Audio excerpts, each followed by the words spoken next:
Good afternoon. I greet you today with the greetings of respect and thank you for joining this mindful, conscious awakening community. Welcome you to this day of opportunities, possibilities, miracles, and choices. You always have many places that you can choose to be, but you've chosen to be here, and I thank you for taking that time to do just that. So before I even ask you about last week's moment, I want to take a minute. Let me do it this way. I want to acknowledge some people. Cassandra, don't want to miss. Ellen, Wendy, the one from back 76. Kate, Kenny Murray, Akila Muhammad, Gwen Muhammad, Elaine, Jennifer, call her Lady J. This is segment 14. These people have been with me from segment 1 and supported, given comments of encouragement, things like that. And because I don't follow what I believe is typical Facebook Live etiquette, I wanted at least them to know. I want all of you to know I appreciate you. I want to especially acknowledge these folk who've been consistently with me for all 14 segments. You know, Aristotle says the antidote to 50 enemies is one friend. I've got a few friends, and I appreciate your comments, your words of encouragement. You're letting me know. These are folk who don't always post live for everybody to see what they've said, but they're always encouraging me. And sometimes they post live as well. I thank you all for that. That means a world to me. There are countless others of you who watch and support. 300, almost 400 views. There's been some other folk watching, I know. Please forgive that I don't stop and say, hey, how you doing?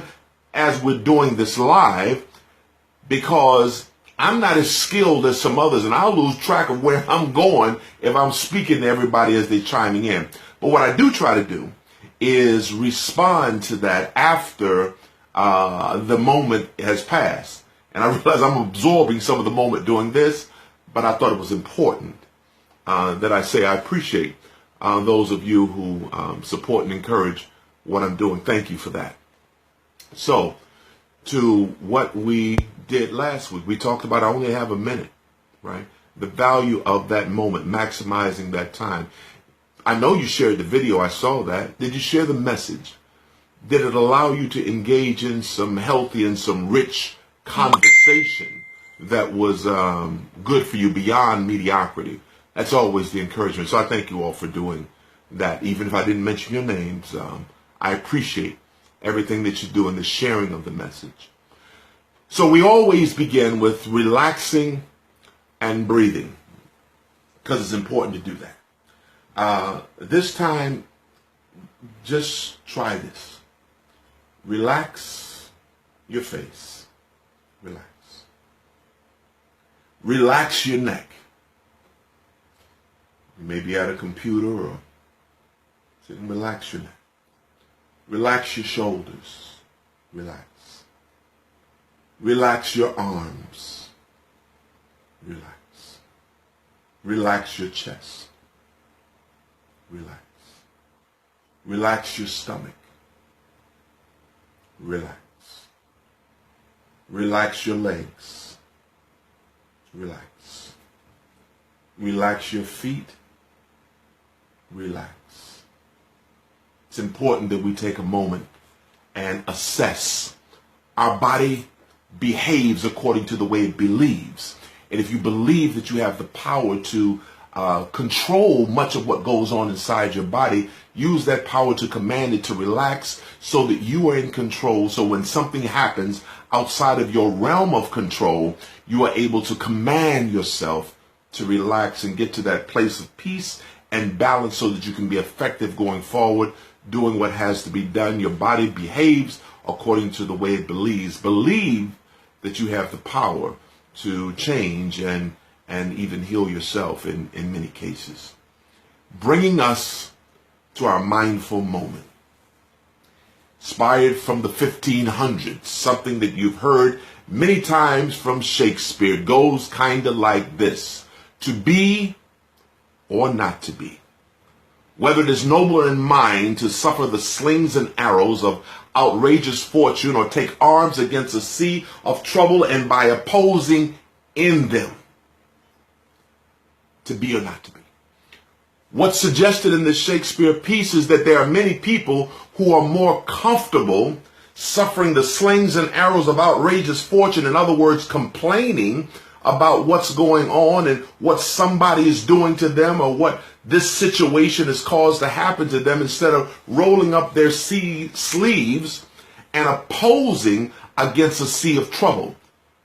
Interestingly, he didn't say to do or not to do. He said to be or not to be. This suggests that we consider our character.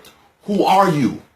Are you someone who is prepared to oppose the opposition and the pressure and the obstacles from the outside forces that you see? Or are you more comfortable in your character just to complain about what's going on? See, Frederick Douglass, a few years after, I think maybe the 1800s, Frederick Douglass says, whether it's a moral or a physical struggle, he said, power will not concede anything without demand.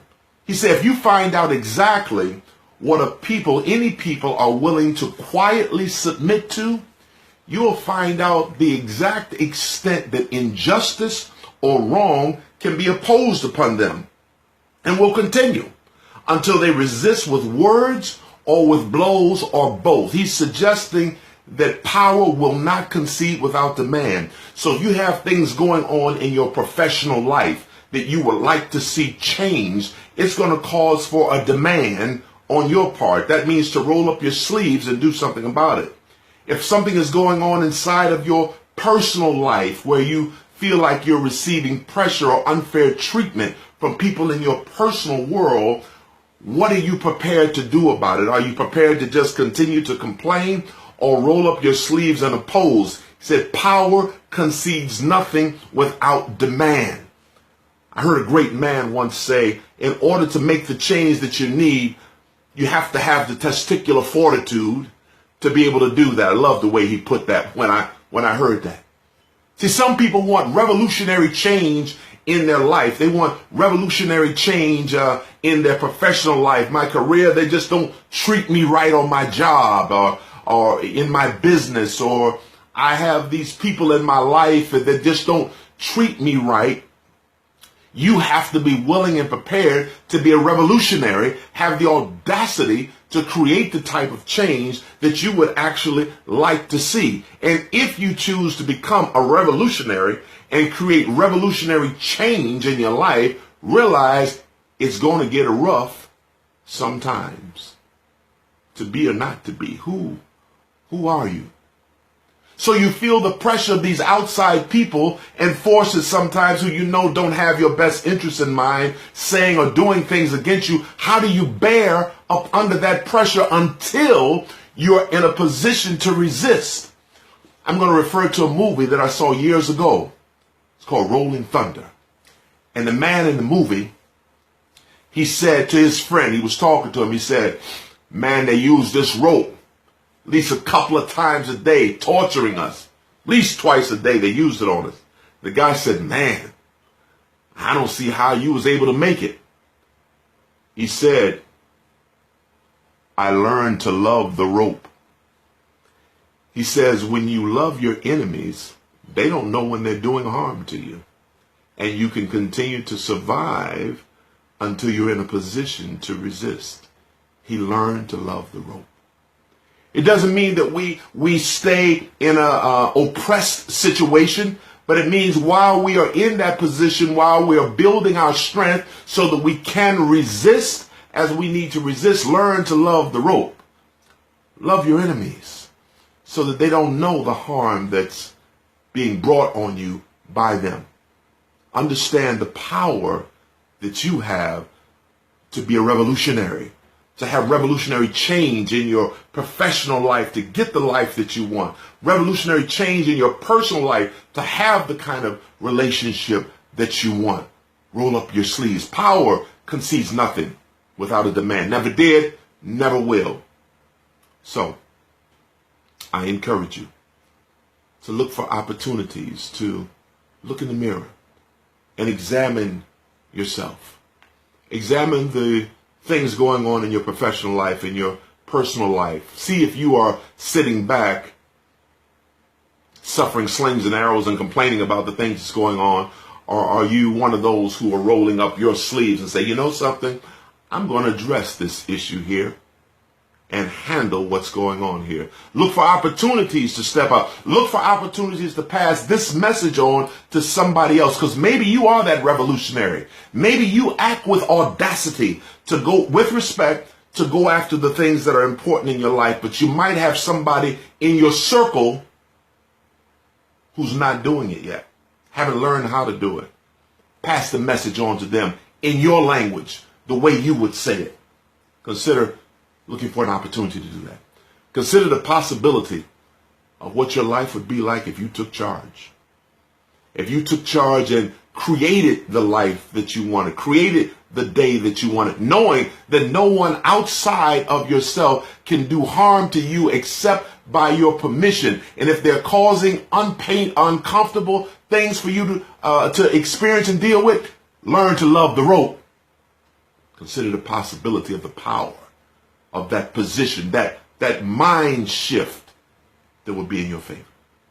Last, I encourage you to expect and experience the miracles that will happen in your life as you become more mindful in your moments and consciously awake. Thank you for listening. Thank you for being a part of our mindful, conscious awakening community. Pass the message on, pass the video on. Continue to live your life well.